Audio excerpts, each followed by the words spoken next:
I thought Prince Harry's upcoming memoir, Spare, was going to be an absolute barefest. Boy, was I wrong.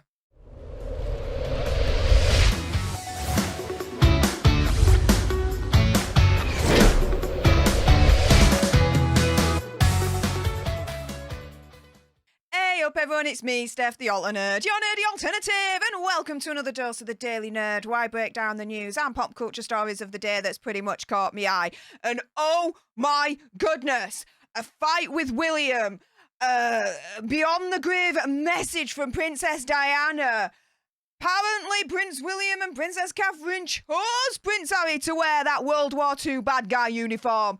And so many more details have been leaked. What do we know so far about this memoir, Spare, from Prince Harry? Well, I'm going to go through it all in a moment. Before we do so, though, a little bit of housekeeping. Firstly, YouTube human reviewer, I see you lurking. I'm not going to say any trigger words or anything that's going to offend your ear holes. And to everyone else awesome enough to have clicked on this video, hi, welcome, how are you doing? If you love news and pop culture on the daily, served with a little bit of sass and gobbiness, which is basically this, right? Do make sure you click on that subscribe button, like, share, comment down below your opinion, conspiracy theories and whatevers. Also as well, for your consideration, you can always send me a super thanks, which is just below this video right here. And woo, let's jump into this, shall we?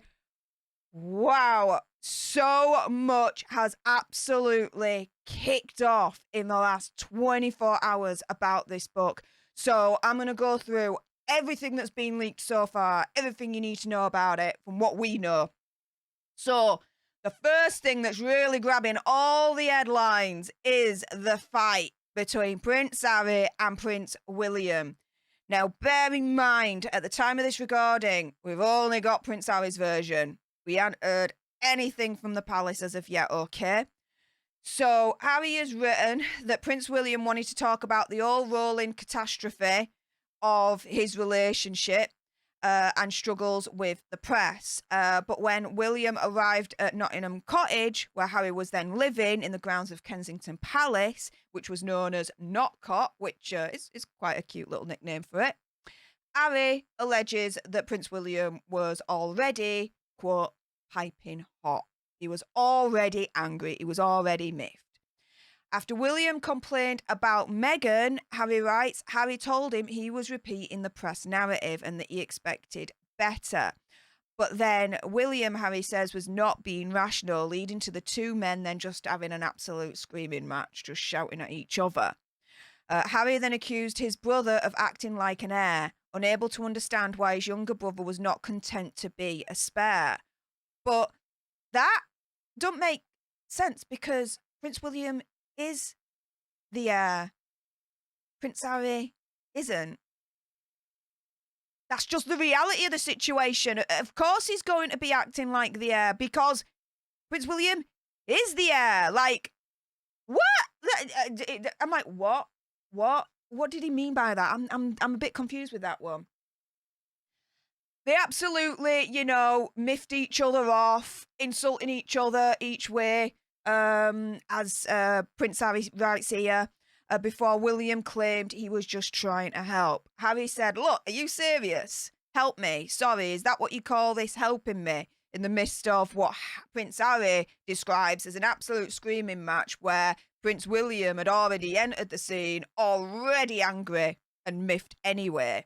That comment, Prince Harry says, angered Prince William, who then swore while stepping towards him. Harry writes at this point he was intimidated, he was scared, and he went into the kitchen, and Prince William followed. Prince Harry writes that he gave his brother a glass of water and said, William, I can't speak to you when you're like this. He writes, he set down the water, called me another name, then came at me. It all happened so fast, so very fast. He grabbed me by the collar, ripping my necklace, and he knocked me to the floor. I landed on the dog's bowl, which cracked under my back. The pieces went into me. I lay there for a moment, dazed, then got to my feet and told him to get out. Harry writes that William urged him to fight back, citing fights they had as children. Harry says he refused to do that. Prince William then leaves, but then returned looking regretful and apologised. When Prince William left again, his brother writes, he turned and called back, "You don't need to tell Meg about this." Prince Harry responds, "You mean that you attacked me?" And Prince William says, "I didn't attack you, Harold." Prince Harry then alleges that he didn't immediately tell his wife, but did call his therapist. Now, this is a thing. I'm going to keep it 100 here, all right? We haven't heard the other side yet, okay? Buckingham Palace, Kensington Palace, Prince William hasn't responded to this as of yet, okay? They may never. We don't know, all right? However, if this is what is written in the book, and this is just a little bit of an excerpt, there might be more, okay, more context to all of this. What he writes here, sets down the water, he called me by another name, he grabbed me by the collar, ripping my necklace, knocked me to the floor, I landed on the dog's bowl. Do you know what?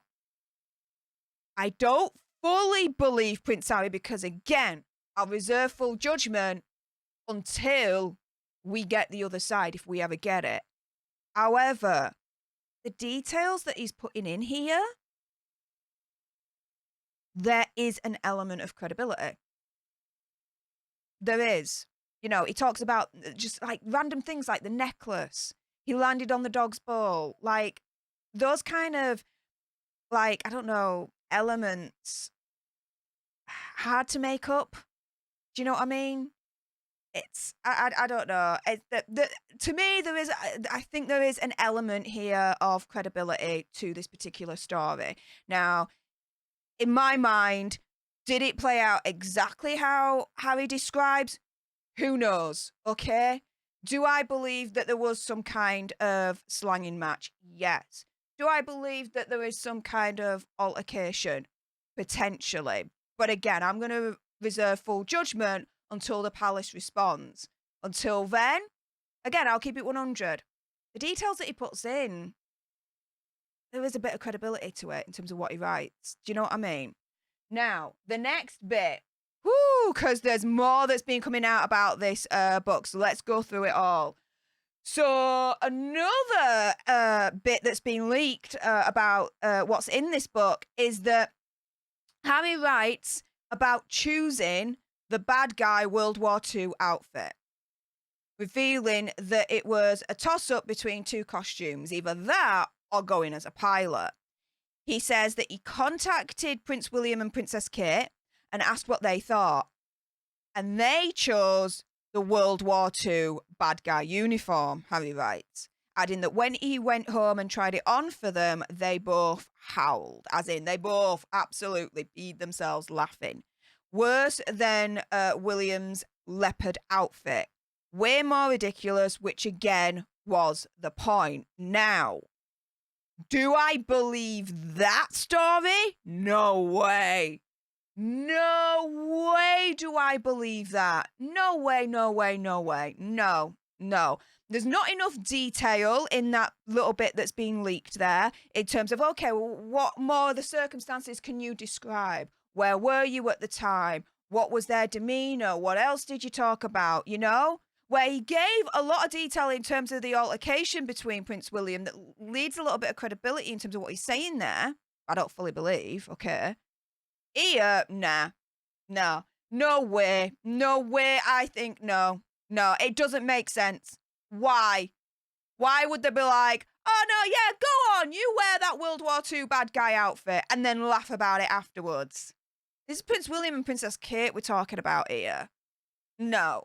I cannot wrap my head around them ever doing that. No way. And then the next bit of info that's been released about this book that's in there is actually about Queen Consort Camilla.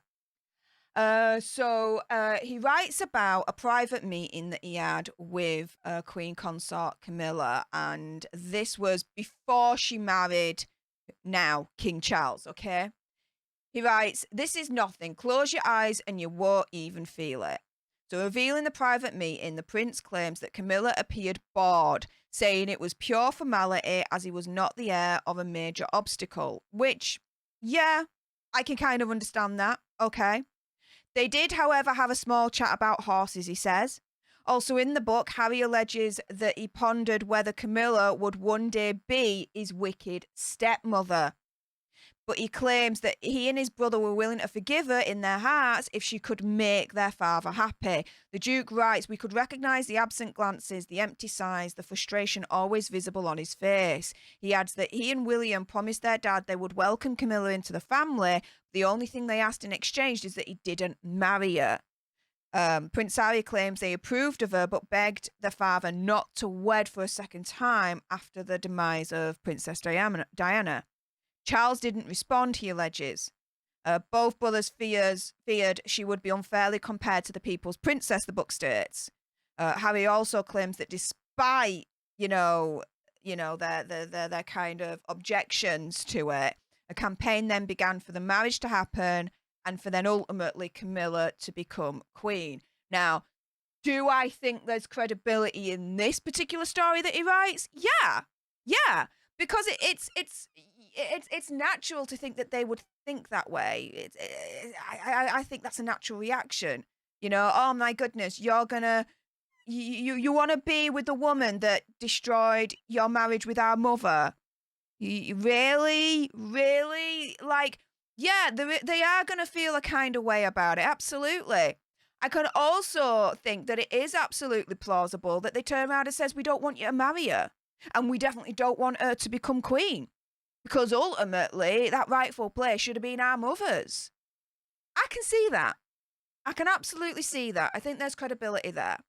Now, let's go on to the next piece of information that was released from what's in the book. And this apparently was a story that he wrote about where Princess Diana had contacted him from beyond the grave. So this is an account of what he says was a conversation with Princess Diana, but apparently it's very short in the book. He didn't say where the meeting happened or when, and he doesn't name the psychic medium involved in this. But he does say that he recognised the high percentage chance of humbuggery, but went to the woman because trusted friends had recommended her. He says, the minute we sat down together, I felt an energy around her. The prince says the woman told him she felt an energy around him too and said, your mother is with you. Harry replied, I know, I felt that of late. The woman, he writes, told him his mother was with him right now. Harry says his neck grew warm and his eyes watered. He then says the woman told Harry his mother knew he was looking for clarity and feels your confusion and knew he had so many questions and said answers would come in time.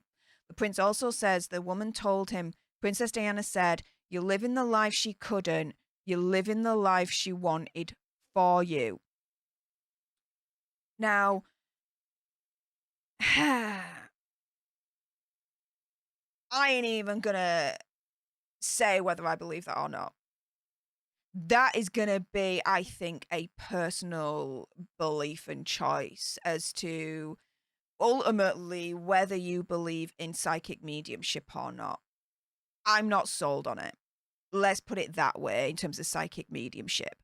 I'm open to the possibility that it's true if empirical evidence is presented before me that proves that it's true and proves that it's real. But until then, I'm highly skeptical of that.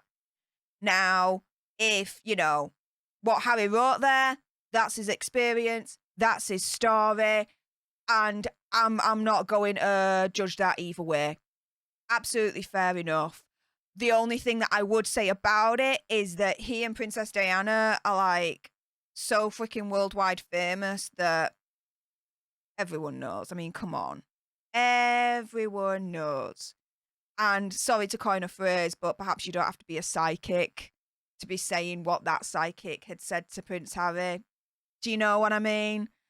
But it's really up to you. I think it's a personal choice as to whether or not you really believe that Princess Diana had spoken to Harry through this psychic medium from beyond the grave or not. So that's that. The final piece that has been released so far about what's in this book is Prince Harry's time in Afghanistan. Yes. So he has disclosed that he unalived 12 people in his role and as an Apache helicopter pilot during his second tour of duty in Afghanistan. He says that he flew on 6 missions that resulted in the unalivement of humans, something of which he says he is neither proud nor ashamed. He says that in the heat of combat, he did not think of the 25 as people, but instead as chess pieces that had to be taken off the board. Now, this is the first time that he's talking about the number of enemy combatants that he did unalive during his military service. And as we all know, he has long been regarded as a target, not only because of his royal status, but because of his 2 deployments in Afghanistan. Now, again, kind of similar really to the whole psychic medium story that he writes.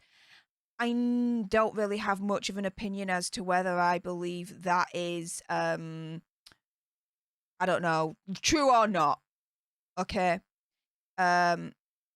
What I will say is that's what he says. And I'm going to actually take that as fact until someone turns around and provides evidence as otherwise that he's BSing on that one. I cannot, I would not be able to wrap my head around how someone would be able to lie about their military service. Let's put it that way. I think it takes a special kind of evil human being to be lying about their military service. Let's put it that way, right?